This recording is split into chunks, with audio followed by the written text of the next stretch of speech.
Good morning, everyone. This is Tom Allen at RIA Advisors. I'm the Senior Benefits Consultant here, and today I have the pleasure of interviewing Melissa Bowers, who is with Benefit Mall. She is the Sales Manager for Texas.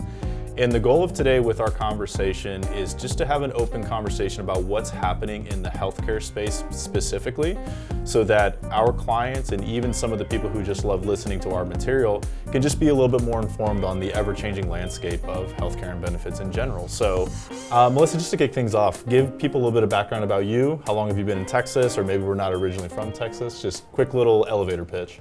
I am originally from Texas, born and raised, have never left. So, I think people stand by that Texan live or die, so haven't left. I have been in the insurance industry for about 18 years now and focused on employee benefits. I started at a broker's office and moved over to a GA, which is Benefit Mall. And from there, I started at the bottom. I was inside sales and then moved to outside sales, and now I'm the sales manager. So I've seen every aspect of insurance. And I think that background is incredibly valuable for our discussion today, just because you've seen where the industry was at, where it's currently at, and you have a lot of intel on where it's going. And I think what might be very helpful for our listeners, just because to be honest, most of you only think about your health insurance once a year when your renewal comes through. So maybe we can start to be a little bit more strategic with our conversations by bringing in a subject matter expert like Melissa, just to unpack some of the things that are going on right now. So what does the future of healthcare look like? Like, in your opinion, from where you started, where it's currently at, and where it's headed, given we're running into issues like cost containment and how do we make this affordable and make sure we're offering enough care for a lot of small business owners as well. What are you seeing in the marketplace right now? What's kind of the current trend? I think nationally we're getting away from those fully insured plans. And could you remind to listeners, what are you referring to when you say fully insured plans? So the BUCAs, the Blue Crosses, Uniteds, Aetnas, where you have this set plan, set price. You can't go outside of that. You can't think outside of the box. And so moving to a level funded plan where a lot of people are moving to, you're actually looking at claims and risk and able to really narrow your benefits of what you want. A lot of people are looking at mental health and teledoc, and with those plans, they do offer a little bit more robust benefit by doing that. And do you mind maybe just quickly describing I think everyone for the most part is very familiar with the BUCAs and the fully insured. In your own words, how would you describe a level funded plan to somebody where it's like, I don't even know what that means? How do I even know that was an option? How would you describe that? Yeah, good question. Level funding has been around for a while, and we are seeing more people moving in that direction because the fully insured plans are going away. A lot of these carriers are getting rid of it. Aetna was one, Humana got out of it, and so we have to be versed and move with the times. So a level funded plan is kind of a hybrid between a fully insured plan and a self-funded plan. It works and feels to the outside consumer like a fully insured plan. But in retrospect, you are putting some of that money into a claims bucket. Mm-hmm. And that doesn't mean if you have some catastrophic incident that you are going to be out of that money, or a company is going to be hit with this $1 million claim that's outside of the cash bucket or claims bucket. It doesn't work like that. So it really is the best of both worlds. And when I'm kind of boots on the ground and I'm talking to current clients, future clients about level funded plan, the way that I describe it, and I want to rely on you to kind of fill in my gaps, is if we do pull claims history, and historically speaking, we don't go to the doctor a whole lot. Yeah, maybe we have years where everyone got pregnant or there was some major surgeries going on, but for the most part, like, you have a healthy population of people that aren't fully utilizing the insurance they're getting billed for. That's a great fit for a level funded plan. Absolutely. Did I miss anything? Is there any other ideas that you've come across where, like, actually, yes, that works 90% of the time, but there's maybe some other areas where it could fit really well? No, we see young populations, like you said, people who aren't going to the doctor every day. But even if you have an older population that aren't as healthy as a 20-year-old male, that's where you want to hit, right? That doesn't mean that your premiums are going to skyrocket because of those people. They do take the risk factor. So I don't want to put it in a box of you have to be healthy, you have to be a young group, because there are some outliers that could also benefit from that. Right, because they're looking at claims as a whole, right? You could have some 60 or 70-year-olds that are going to the doctor quite a bit, but that's being balanced out by the 20 and 30-year-olds that aren't. Yep. Right, so. Yeah. How do we make this a long-term win? Because boots on the ground, again, what I'm seeing is every single time we have this conversation, it comes down to cost containment. And I know there's only so much we can do in the United States of America because it is expensive to deliver healthcare services in this country for a lot of different reasons. How do we make this a win long-term, do you think? I think as a consumer, we all have to be responsible for our own health, and that means doing your preventative every year. We all look at it as, why do I need it? I feel fine. Why do I need to go get my mammogram? Why do I need to go get my blood work done? There's nothing wrong with me. So we as a consumer, as a population, really need to take that into consideration because it will help with those claims or further utilization of claims, because something very minor turns into something very major, sometimes quickly. Yeah. So if we can catch that early on, but I think employers in general should allow employees time off to go do that. Okay. Teledoc is a great option if you don't want to miss work, but as an employer, sometimes it's viewed as you're not a good employee if you're taking off for your own personal health. Yes. So employers should be a little bit more invested in their people and want them to be healthy, because in the long run, they're going to be at the office more if they're healthy. So it's this balance of shared responsibility of, personally, we need to be doing everything we can to take care of ourselves, and on the employer side to say, hey, understand that you will have a more productive workforce if you allow people to go take care of their health. And it will lower the premiums that the employer has to pay every single year. Have you found anything in the landscape of like some innovative ways that maybe employers are incentivizing that behavior amongst their employees? Like, have you seen anything really cool come out recently? On a personal level, we have mental health days, which is great. You can use them as needed. We all get overwhelmed. And there's some days you just need to take off. And there's no expectation. You don't have to give a reason. Hey, just take off. And you come back with more invigorated, right? Ready to work. Whereas before, you're just sitting at the desk pounding keys. I also know that there's incentivized for health where it's, peak health is a good example, where they give you a pedometer. And for how many steps you take, you're incentivized monetarily. Who doesn't like that? Yeah. Or carriers do have programs like that, where if you do these actions, A, B, C, D, whether it's eating right, tracking your food, taking 10,000 steps a day, seeing your doctor every year, you're awarded a point system. And at the end of the year, it's either money, gift card, a new pedometer, whatever you want. A little bit of everything. Yeah. I don't know if a TV is on there, because I don't know if that really promotes health, but yeah. So I think employers also need to be invested in their employees to do those things, right? Yeah. And think outside of the box. And I think a lot of the employers, again, like a lot of business owners, they're busy running their business, right? They have all the hats to wear. So they might just be unaware that some of these solutions are out in the marketplace that can kind of easily integrate into their current benefits offering or program that they're doing to, I don't want to say incentivize or get better behavior, but just create a better ecosystem for healthy living in their company. Right. How important, in your opinion, is, because sometimes I think, depending on when I'm speaking to different clients, they either see benefits as a cost or they see it as just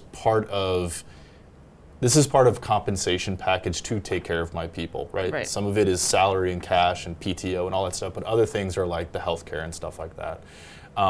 In your opinion, I'd just be interested, because you've worked with a lot of different employers as well, in terms of how important is it for the business to offer this in terms of things like better recruitment, better retention, and productivity? Like, in your mind, is it like it's everything, or is it it kind of works sometimes, it kind of doesn't? What have you seen? I think it's dependent on the industry. Okay. Somebody in a white collar versus blue collar, it's going to be looked at differently, right? What they value in terms of benefits, right? Correct. Okay. And some employers think that I'm just going to offer a health plan and that's it. I'm going to contribute 50% because that's what I need to, but I'm not going to worry about dental, vision, LTD, STD, even the PTO, unlimited PTO. That's a new thing that's coming out. Unlimited PTO, work from home. That's a good thing. Retirement benefits. I will tell you a personal story. My husband worked for a small company, 4 people, all older, over the age of 40. Offered group benefit, dental, vision only. Okay. He gets cancer. Loses he worked outside, so he couldn't work outside anymore. So there's no disability. No short-term, no long-term. He's going through treatment, and we just built a brand new house. So the unexpected loss of income really hurt us. If he had those benefits at that time, it could have subsidized some of that hurt, right? So ultimately, he ended up losing his job, and I don't want to say that a negative thing. Everything worked out for a reason. But when he went back to the work field, those benefits were the number one thing he looked at. Yeah. It wasn't the pay. It wasn't really even what he did. It was, what was the benefits? Did they offer a complete benefits package? And that was cancer policy, that was disability, that was a health plan. I mean, all of it. Yeah. So I think it's important to look at everything depending on your industry, depending on your pay, because sometimes people will consider a benefits package more than pay, and really divest in what are the other industries compared to me, what are they offering? Yeah. Because some people will go somewhere else if they're offering something better. The role of the benefit broker or the agent, right? How much onus do you place on them to be asking the right questions, understanding your industry, and not just sell you something, but truly be like, hey, you have the pulse of your people. What does matter to your people in terms of benefits, right? Well, my first question would be, do they really have a pulse on their employees? That's step one, yeah. Because many people don't. Right. How many small businesses do you walk into and it's based solely on the owner and the wife? And I hate to use that term, but really it's the owner, and my wife says, we need this. And that's kind of that startup mentality, right? Of like, hey, it was just us in the trenches for the first few years, but now I got other people to care about. Correct. Right? Yeah. And then it's, well, I'm offering this, so I'm the hero. I don't care what I offer. I don't care if it's unaffordable. Yeah. I don't care if it doesn't match their needs, it matches my needs. So the first step really is getting a pulse on your employees and what is important to them. Yeah. Whether it's a survey, whether it's, you can do an online survey where it's anonymous. So you're not releasing HIPAA, you're not asking personal questions. Right. Or if you're comfortable and it's a really small company, Yeah. You know if they have kids, Yep. if they're health problems, I know some of the larger organizations will put committees together, right? Like we have somebody that represents kind of the employee workforce, but we also maybe have the HR director, we have the CFO, and we're having this combined kind of think tank about, hey, are we doing our very best for our people? Correct. Right? At the larger levels. Correct. Right. Yeah. Larger levels have those type of committees. They Yeah. have the funds to put together those teams. Yeah. A smaller company really doesn't. But to your point, like something as easy as a survey, like anonymous. Don't disclose who you are Yeah. or health records or anything. Just let me Yeah. know what matters to you. Yeah, I mean, it could easily be a five questions. Yep. And you will get I think you'll get some surprising answers. Yeah. I use SurveyMonkey all the time. It's free. Yeah. 5 questions, anonymous. Send me the results. Yeah. Google form. Google form. Yeah. Yeah, something. Something, right? yeah. There's so many free services that is in one easy step to do to change how you look at your benefits and what you're offering. Yeah. So, I think looking at it through the lens of the business owner, because so much has changed. I don't want to say like since the ACA, but like this has been a hot topic and priority in Washington for a while, right? Like just how do we make this thing work? I think sometimes business owners are so shocked or like sticker shocked by the medical that they're unaware, like, hey, the ancillary, you can offer it, you don't have to contribute to it necessarily, right? Do you want to speak to that real quick of like, hey, you can make this available at pretty Yeah. discounted prices. Do you want to speak to that real quick? yeah, I mean, a lot of these major carriers will offer bundling discounts. Okay, place the medical with us and we'll take off some percentage of premium if you do dental and vision at a voluntary basis, Right. meaning no contribution whatsoever by the employer. So you're giving the employee the chance to really put money into their own health. Again, they're contributing to their own health. Right. And those premiums, when you look at the grand scheme of things, are so little Right. that you'll be surprised. More people will enroll into voluntary benefits than your group health insurance. It's actually true.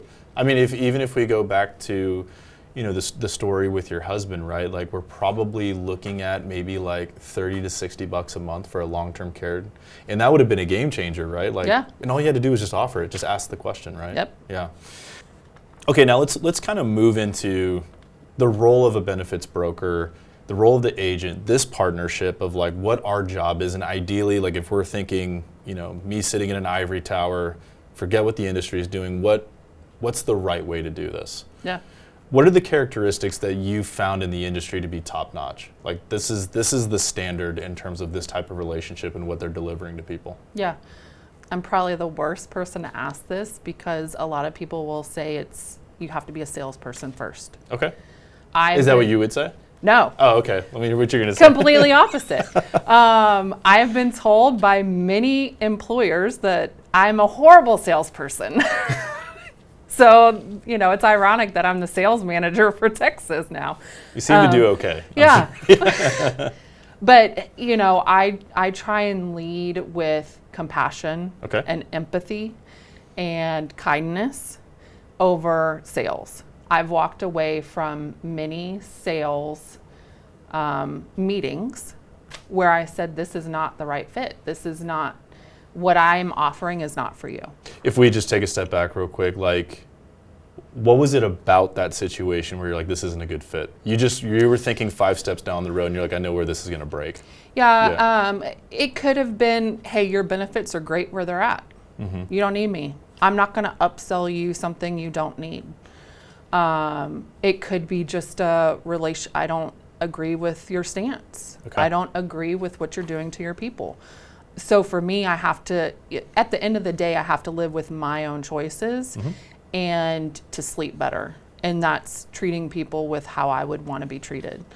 And I think cutting the cord from the very beginning of this isn't going to work causes a lot less headache down the road, because let's be honest, you're not going to get along with everybody. Right. That's the world. There's different personalities.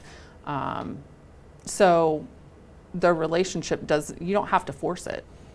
And we all work for a reason, right? We all want money in our pockets. We're all trying to pay our mortgage. Right. But from doing that, by leading by kindness, compassion, empathy, and being a real person and looking in that situation, I've gained their trust. And that might not have been a good fit for them, but they'll tell the next person, hey, try Melissa out. Yeah. She's not going to lead you in the wrong direction. So yeah, I think leading by those examples and taking the sales out of it, taking the what's in it for me. Yeah. Take the, I get 5% override on this premium if I upsell this, when Right. they really don't need it or they can't afford it, because that's another thing. You sell them something that they're not going to be able to pay in the next 6 months. Yeah. Kind of the key pieces I pulled out of that. Number one, just having a help first mentality. Like, let's just forget about whether or not this is we're actually gonna do business together. Like, can I actually help you? Right. Leading with empathy. We're working with humans. We're talking about human beings. This isn't just dollars and cents. Like, yes, we will get to that part of the conversation, but we're talking about actual human beings. Right. Seeing it truly as this partnership of, are we in alignment on core values? Are we in alignment on how you prefer to offer benefits to your clients? So, because I know that in order for me to best help you, we have to have that alignment. Mm-hmm. And then really the last piece I pulled out of that was having like a holistic view of, to your point, what's the bigger picture? If I know what the budget is, if I know what the variables are to work within, I'm going to work within that and not upsell you on something, not necessarily that you don't need or can't afford or anything like that. It's just having that complete picture of, Right. is this the best solution for you? Because I have all the information in front of me. Correct. And then my role in this equation, I obviously, like, we work with GAs to help make my life easier, actually, is the best way I describe it, as best as I can. But like, our partnership together in an ideal world, how do you see that working? Like, how does our song and dance work with the client? It really is a mutual relationship, right? Like, you're not doing more than I am, I'm not doing more than you. Mm-hmm. We both offer different traits in this relationship. On our part, it's a lot of education, and it's a lot of back office support. And sometimes a lot of smaller brokers will utilize us who don't have the staff, who don't have the manpower, and might not know everything that's being offered in the industry. Right. Maybe, and I'm not saying this about you, but there's some brokers who only work with BUCAs. Right. They're not looking at angle or 90-degree benefits or Texicare. So that's our part, working with you of, hey, have you heard about this? We're educating you so that when you go out to your broker, or not broker meeting, your employer meeting, hey, have you heard about this? Because this might be a better fit. And it's bringing up those key words, right? If you're leading with compassion, empathy, and kindness, and you're becoming more invested in your employer's groups, you can begin to understand what their needs are. Yeah. And you put in those puzzle pieces, right? It's all a puzzle of, where can I put this in to help you? The way that I usually describe it is like, Melissa she gives me scale, right? So yes, like, we aren't a 50 employee insurance firm that offers benefits, but we have a culture here at RIA that's very much this white glove, I want to take care of my people and provide the best solutions. And you fill in the gaps that I just don't have the manpower for, right? So it very much is a partnership of like, hey, Melissa, I do need to know what's going on in the marketplace. What are you seeing? Because I need to keep providing value to my clients and making sure they're well taken care of at the end of the day. If we were to give an elevator pitch to an employer, what should they be looking for if they're trying to hire a benefits broker or an agent or someone to help them with their benefits? Like, what, in your mind, is it going back to those kind of things that you talked about? Like, hey, do we have an alignment on core values? Do I like this person at all? You know, Yeah. like, because I'm going to be hanging out with them for a little bit, you Yes. know, every single week. I also think, do they feel comfortable calling you and saying, I don't know what a deductible is. Sure. I don't know this terminology. What is coinsurance? Not being afraid to ask what they would think are dumb questions, but can be Correct. very confusing in the industry. Yeah, I mean, how many meetings do we go to where we're doing an open enrollment and you're sitting in front of 10 people and you're talking about, your summary of benefits and all you see are glassed eyes? All the time. All the time. Yeah. They're like, I don't even know what this is. Yeah. How many times do you get something in your paycheck? Okay, we're going to have open enrollment. And you're like, oh, Yeah. great. Why do we want to talk about insurance? Okay, sign me up for health insurance. That's it. But it's the education piece on a broker's part to the employee of this is what a deductible is. Yeah. This is how you work your HSA. How many people know what an HSA is? Right. Not many. Or how to actually shop for your benefits if you have an HSA account. Right. Same thing, listening to your employer of if you do offer an HSA, how do you explain that to the employees? Right. So it's, an employer really needs to like the person, be comfortable with the person. The broker needs to be able to educate, whether it's the employer or the employee, and be knowledgeable Yeah. of what they're offering. Kind of going back to my analogy about scale, it's like in a perfect world, I'm an extension of my client's business. I'm on their team, right? Bring me in, tap me in when it's time to have this conversation, and then you're an extension of my business, Right. to make sure that it's a great partnership. I love that. What are some of the things employers can do right now to honestly evaluate their benefits package and just make sure it's working for them? What are some of the low-hanging fruit? That survey is low-hanging fruit. Let's start with a survey. Yes, survey. Okay. Do it. Step one. Okay. There's also different sites that you can compare benefits Okay. of like industries. Do you have a couple examples? And we use Employer, Okay. and basically you can get a very high-level report saying, okay, I work in the food industry. Compare it to 50 other food industries within the Houston area, and I'm offering medical and that's it. What are the other industries doing? Am I on par? Yeah. Just benchmarking, basically. Benchmarking. Yep. Okay. Yeah. And then you can get a robust report from them where you actually type in your benefits and they will compare it and they'll say, you might want to think about contributing more. Yeah. You might want to offer retirement benefits. And in the landscape of insurance, you really do need to look what's out there. I think shopping every year for your medical benefits and your ancillary benefits, and I think you really should look at it every year. Yeah. I think it's important. Don't just auto renew and just No. renew as is and No. rock and roll. Yeah. No. Do we want the hassle of doing new paperwork and going through open enrollment again? Not really. Right. We want the easy button. Oh, we got a 12% increase? Okay, fine. Renew. We'll eat it. Okay, fine. Right. But looking at other options, you could be saving money. You could be offering better benefits to your employees. Yeah. So you have to look at it.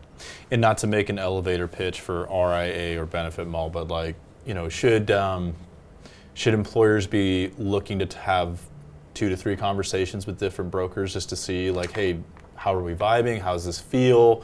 What are some of the questions they should ask some of those agents or brokers? Hey, what's your back office support staff look like? What does your process look like? What things come to top of mind for you that they should be asking? I think it's dependent on what you're looking for, right? Okay. Are you tech driven? Do you use Ease or Navigator? Do you have an online platform? Are you only doing paperwork? I think, we shop for so many things outside of insurance, whether it's clothing options, food options, gym options. There's a plethora of things that we don't just go in and say, I want this and that's it. Car shopping. Yeah. So interviewing different brokers and seeing what they know, what they can offer, the experience they have, their back office support, because that's major. You know, if you're a busy broker or producer and you don't have the support behind you, that's going to be tough. Yeah. You know, you can't answer the phone if you're out trying to meet with clients too. Yeah. So somebody who's behind you that can answer those questions just like you can is so valuable. I think too, like I always like to talk about, I don't want to call it like the client journey, but just setting expectations of like, hey, here's the cadence of communication you can expect from me. Here are the things we're going to talk about. Here's what my process looks like, just so you're not blindsided by something. Like, hey, 70 days out, these are the things I'm going to be sending you, and these are the questions we're going to be talking, or we're going to be covering. So maybe asking a benefit broker or agent to say like, hey, can you explain your process to me? Like, what does the next 12 months look like together? And that should be a very clear picture inside of that person's head, right? Yeah, I mean, what are my expectations? Right. That's. Am I going to get one email once a year? Right. And how many employer meetings do you go on where they're like, I don't even know who my broker is. All the time. I've saw him once. All the time. Even just checking in. Hey, how you doing? Yeah. How are your employees doing? What can I do for you? Is there any education you need? Do you need something from me? Because not only does that build rapport, it keeps it sticky where if first year they only did medical benefits. Keep it sticky and, okay, hey, next year, how about we talk about adding dental and vision? Or how about, to your point, hey, let's send out a survey this many months out, let's see what comes back, and I can find options for you based on feedback. Yeah. Yeah. Because then that stickiness is, okay, I believe what you're saying. I trust you. I understand you're trying to not pull the covers over my eyes. Right. And they're going to take your advice a little bit more readily than somebody they've only seen once. Awesome. Thanks everyone for listening. We're hoping to do more of these in the future. Again, just to make sure everyone out there, whether they're clients, prospects, leads, you're informed about what's going on in the marketplace, bringing in subject matter experts like Melissa to be able to speak to specific things, so everyone can just make better decisions, live better lives. So that's kind of the overall goal here. And with that, I'll see you guys next time.